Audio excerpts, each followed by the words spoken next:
Subhanallah, alhamdulillah, la ilaha illallah. Subhanallah, alhamdulillah, la ilaha illallah. Subhanallah, alhamdulillah, la ilaha illallah.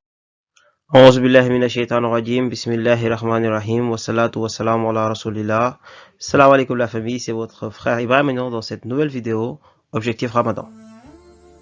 Aujourd'hui, nous allons continuer l'histoire de l'enfance du prophète Mohammed sallallahu alayhi wa sallam.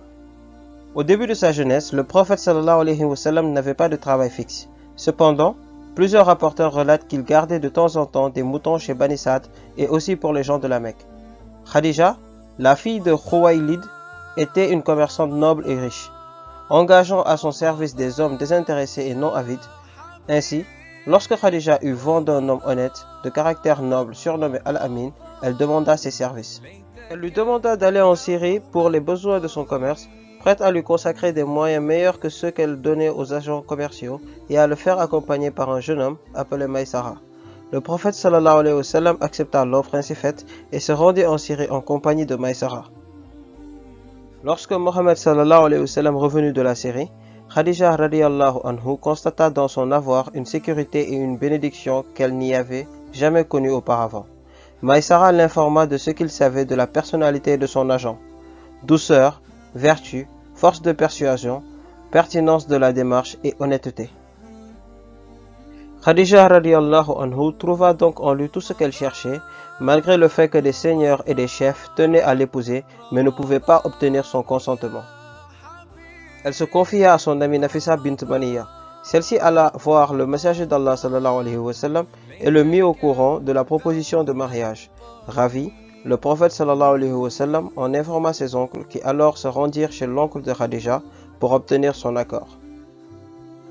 Le mariage fut conclu en présence de Bani Hashim et des chefs de Moudar, et cela 2 mois après le retour du prophète sallallahu alayhi wa sallam de Syrie. La dot était de 20 vaches. À l'époque, Khadija radiyallahu anhu avait 40 ans et était la meilleure femme de sa tribu, en fait de généalogie, de richesse et d'intelligence. Elle est la première femme à se marier avec le messager d'Allah sallallahu alayhi wa sallam. Et jusqu'à sa mort, celui-ci n'épousa pas d'autres femmes. Khadija radiyallahu anhu est la mère de tous les enfants du prophète sallallahu alayhi wa sallam, à exception faite d'Ibrahim. Elle lui donna Al-Qasim, pour lequel le prophète fut surnommé Abdul Qasim, Zaynab, Ruqayya, Kalsum, Fatima et Abdallah surnommés At-Tayyib et At-Tahir. Les garçons moururent tous à bas âge. Quant aux filles, elles vécurent toutes jusqu'à l'avènement de l'islam, embrassèrent cette religion et émigrèrent à Médine. Cependant, elles moururent toutes du vivant du prophète sallallahu alayhi wa sallam, à l'exception de Fatima radiyallahu anhu, qui mourut 6 mois après son père. Nous nous arrêtons là pour aujourd'hui, la suite dans la prochaine vidéo, Inch'Allah. Je vous propose de lire du 28e verset de la sourate Yasin au 31e verset de la sourate Az-Zumar. Étant dans les 10 dernières nuits de ce mois saint de Ramadan, les défis du jour seront quasiment tous les mêmes pour le reste du Ramadan, Inch'Allah. À savoir se lever au dernier tiers de la nuit pour invoquer et implorer Allah subhanahu wa ta'ala. Vous pouvez le faire par le biais de tasbih, de nafila ou tarawih, etc. En tout cas, je vous rappelle que ces 10 nuits englobent la seule nuit qui vaut mieux que 1000 mois, soit plus de 83 ans. Je parle bien de la nuit de la destinée, Laylatul Qadr. Les noms d'Allah à apprendre.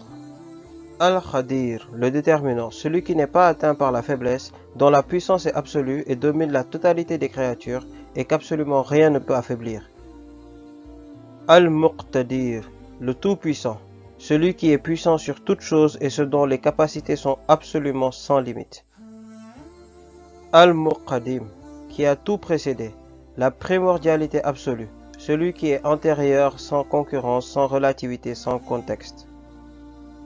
Al-Muakhir, qui sera après tout, la postérité, celui qui retarde toute chose, qui antériorise tout existant dans la dialectique du spatio-temporel.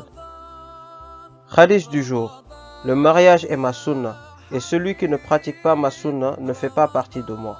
Mariez-vous, je serai certes fier que vous soyez la communauté la plus nombreuse parmi les autres communautés le jour du jugement.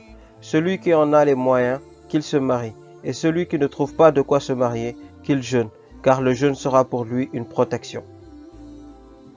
Doua du jour.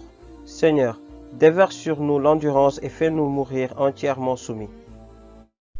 ربنا افرغ علينا صبرا وتوفنا مسلمين. Nous voilà à la fin de cette vidéo. N'hésitez pas à vous abonner à mes différentes pages et à activer la cloche de notification pour être au courant de mes nouvelles vidéos. Et moi je vous dis à demain Inch'Allah pour une prochaine vidéo. Et surtout n'oublions pas, profitons de ces 10 dernières nuits Inch'Allah. Assalamu alaikum. Ramadan Mubarak. الحمد لله لا إله إلا الله